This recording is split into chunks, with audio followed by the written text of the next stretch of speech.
Hello friends. आपके साथ आज जो चर्चा करेंगे निफ्टी के बारे में। निफ्टी आज एक्सपायरी के दिन जो हेडिंग है उसके बारे में बात करेंगे। उसके बाद बात करेंगे चार्ट क्या कह रहा है। उसके बाद किस तरीके से कंट्रीब्यूटर रहे।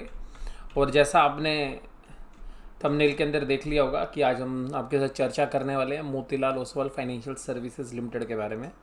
इसके शेयर्स के अंदर आज एक अच्छा खासा उछाल रहा और एक समय आज 10% के आसपास की तेज़ी के साथ बंद हुआ। 10% की तेज़ी के साथ काम कर रहा था, लेकिन फाइनली 6-7% के आसपास जो है ये क्लोज दे पाया। तो ये सारी चर्चा जो है आज की वीडियो के अंदर हम रखेंगे। लेकिन सबसे पहले बात करेंगे निफ्टी की। निफ्टी आज ऑप्शन ट्रेडर का दिन था। पूरे दिन एक दायरे के अंदर निफ्टी, और सबसे खास बात यह है कि जो ऑप्शंस हैं वो ज़्यादातर बैंक निफ्टी में लिखी होती हैं।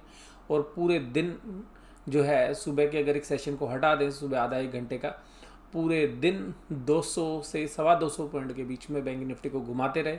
एक बार पुट के पैसे खाए, एक बार कॉल के पैसे खाए। यानी कि ऑप्शन ट्रेडर्स जो कि सेल करते हैं, यानी कि जो सेलर्स हैं ऑप्शन सेलर्स, उन्होंने आज जबरदस्त तरीके से पैसे बनाए। और उसका एक इम्पैक्ट और भी बना, जो अगले हफ्ते की ऑप्शंस हैं उनके प्रीमियम भी घट गए, क्योंकि जो वोलेटिलिटी इंडेक्स है, यानी कि अगर वोलेटिलिटी नहीं होगी तो वहाँ पर भी जो है प्रीमियम्स नीचे की तरफ चले गए।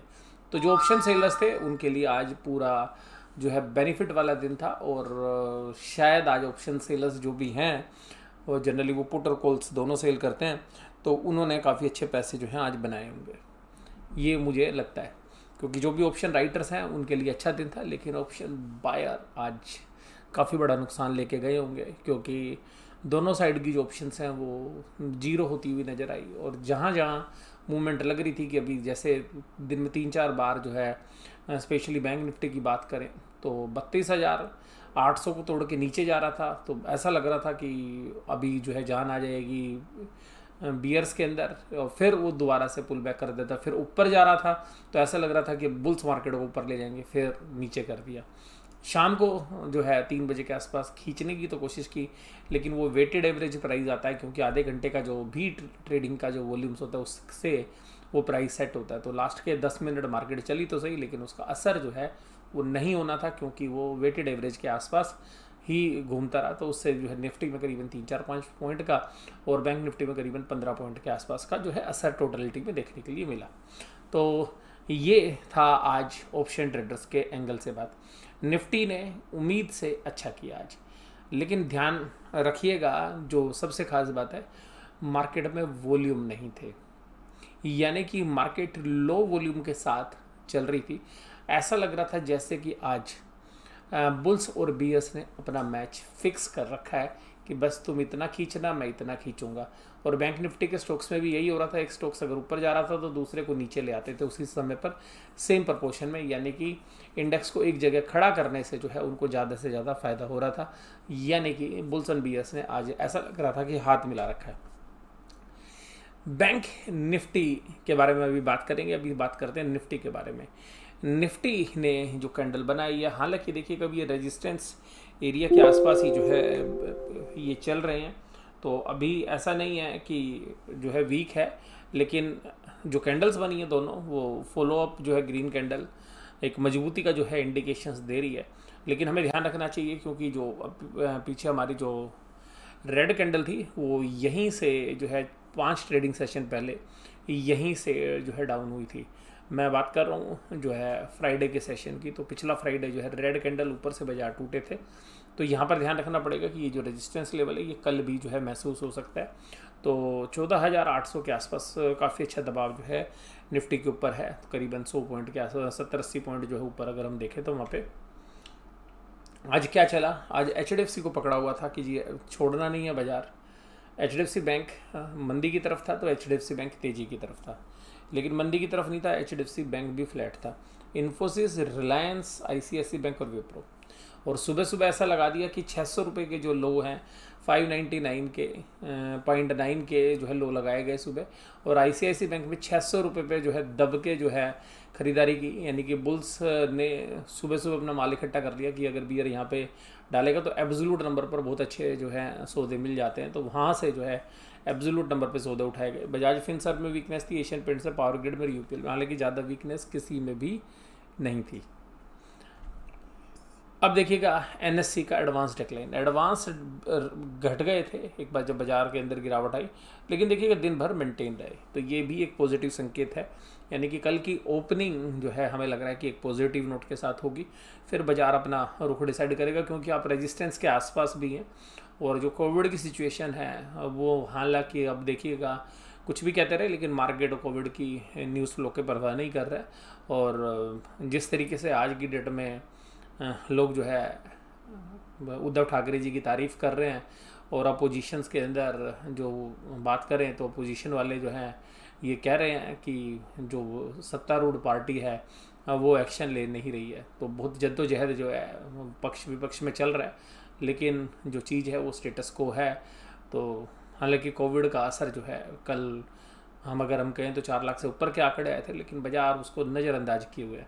तो बाजार के लिए भी कोविड जो है कोई भी एक इवेंट नहीं है, या लॉकडाउन की जो न्यूज़ आती है उसको, तो बाजार जो है उसको नज़रअंदाज अभी तक तो किए हुए है, कल का मुझे पता नहीं। अब देखिएगा निफ्टी 50.73, निफ्टी बैंक, देखिएगा निफ्टी बैंक ने आज अंडर परफॉर्म किया, और देखिएगा कल निफ्टी बैंक ने आउट परफॉर्म किया था।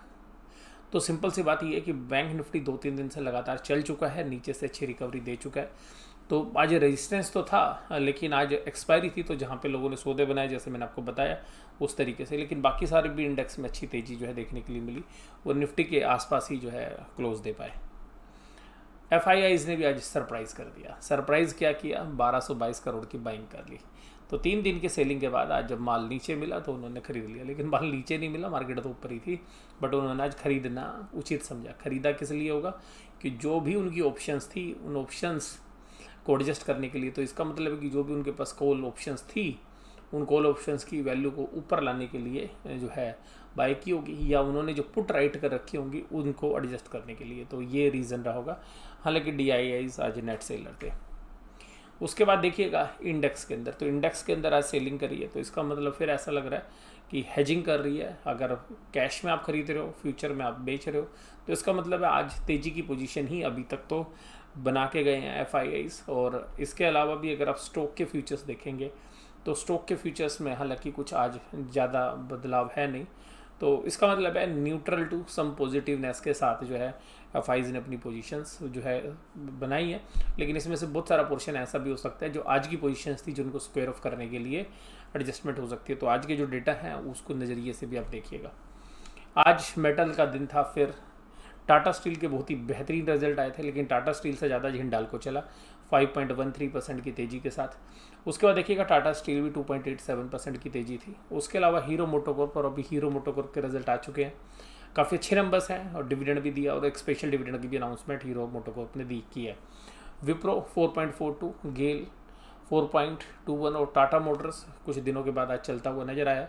टाटा कंज्यूमर के भी रिजल्ट आ गए हैं, इंडेक्स का शेयर है, लेकिन टाटा कंज्यूमर के इतने अच्छे रिजल्ट नहीं है, मतलब उम्मीद से जो स्ट्रीट एक्सपेक्टेशन थी उससे थोड़े से वीक नंबर्स हैं।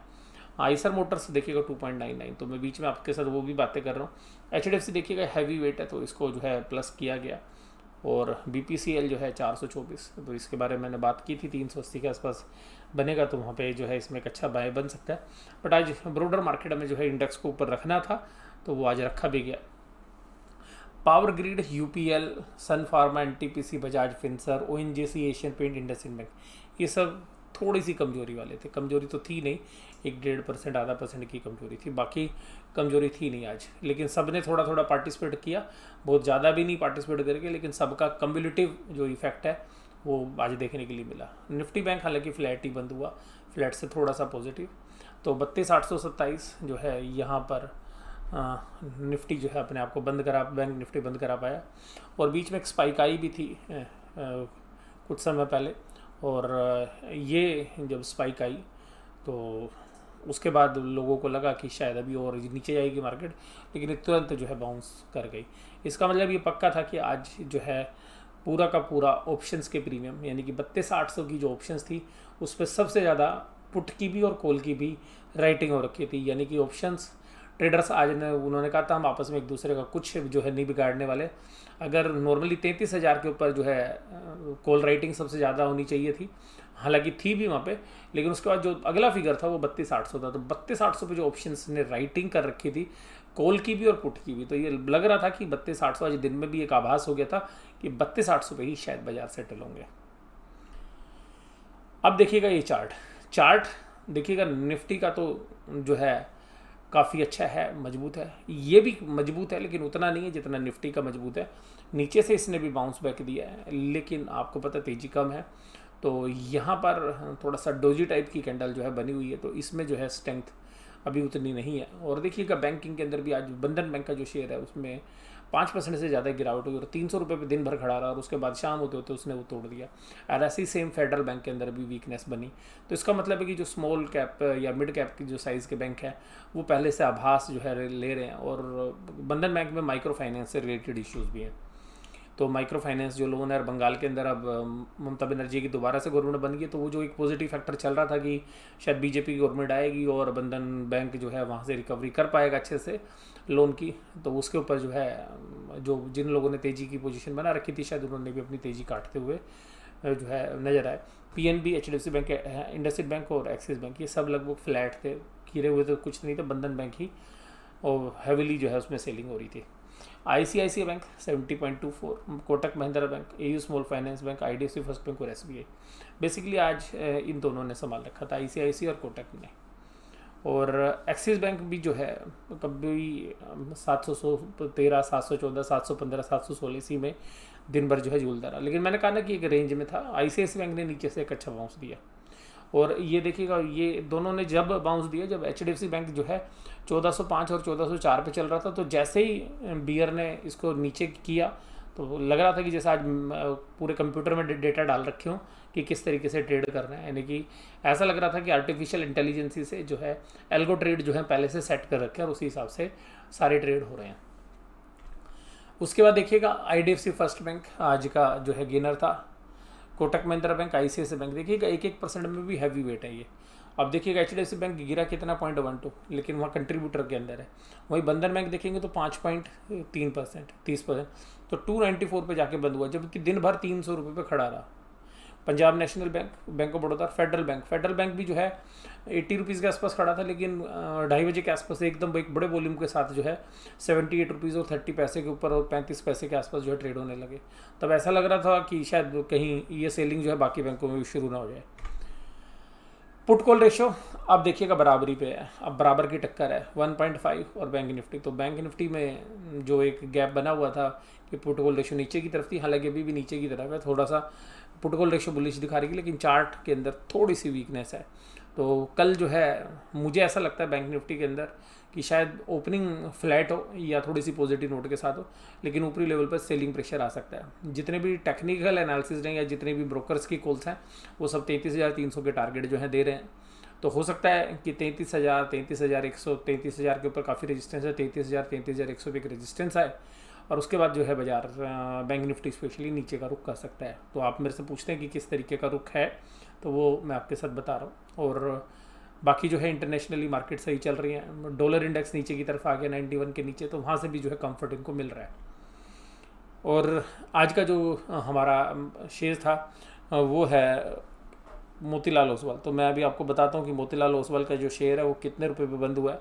तो हालांकि करंट प्राइस 708 रुपये है, लेकिन मैं परसेंटेज टर्म्स में आपको बता रहा हूँ कि कितना परसेंट जो है ये चला है। तो ये जो शेयर है मोतीलाल ओसवाल 7.36% की जो है इसमें तेज़ी देखने के लिए मिली। 48 रुपीज़ एंड 55 पैसे की तेज़ी आज जो है इस शेयर के अंदर देखने के लिए मिली। मोतीलाल ओसवाल जो है एक जाने माने ब्रोकर्स हैं, इनका अपना म्यूचुअल फंड्स भी है, फाइनेंस के बिजनेस में भी है, और ये कंपनी 302 की बुक वैल्यू के ऊपर जो है ट्रेड कर रही है। तो प्राइस टू बुक वैल्यू हालांकि फाइनेंशियल कंपनीज के एंगल से देखोगे तो थोड़ी सी महंगी लगेगी, लेकिन जो म्यूचुअल फंड्स का बिजनेस है या जो ब्रोकिंग का बिजनेस है उस एंगल से देखोगे तो प्राइस टू बुक वैल्यू आपको रीजनेबल जो है लगेगी।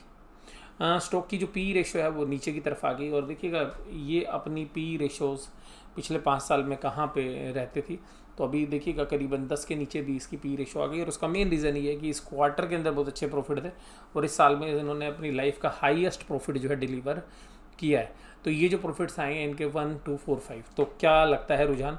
मुझे ऐसा लगता है कि रुझान कि शायद यहाँ पे भी कंसोलिडेशन हो, और अगर बाज़ार में सही सलामत रहा तो शायद आप ये अगले 3 से 4 महीने में ये शेयर आपको एक अच्छी रिटर्न्स दे सकता है। और मुझे ऐसा लगता है कि बहुत शॉर्ट पीरियड में 10 से 20% अभी और भी ये शेयर चल सकता है। तो ये तो है शॉर्ट टर्म के अंदर, तो ट्रेडर्स के एंगल से ही मैं बात कर रहा हूँ। तो ये जो शेयर है 708 रुपये, और जो आज कल का जो क्लोजिंग प्राइस था वो शायद स्टॉप लॉस रखना चाहिए, और 900 रुपये के भाव तक जो है इसके अंदर शेयर के प्राइस मिल जाने चाहिए। तो यहाँ पर ये मैंने मोतीलाल ओसवाल के बारे में आपके साथ बात की। अपनी चर्चा मैं यहीं पे समाप्त करता हूँ। Thank you very much.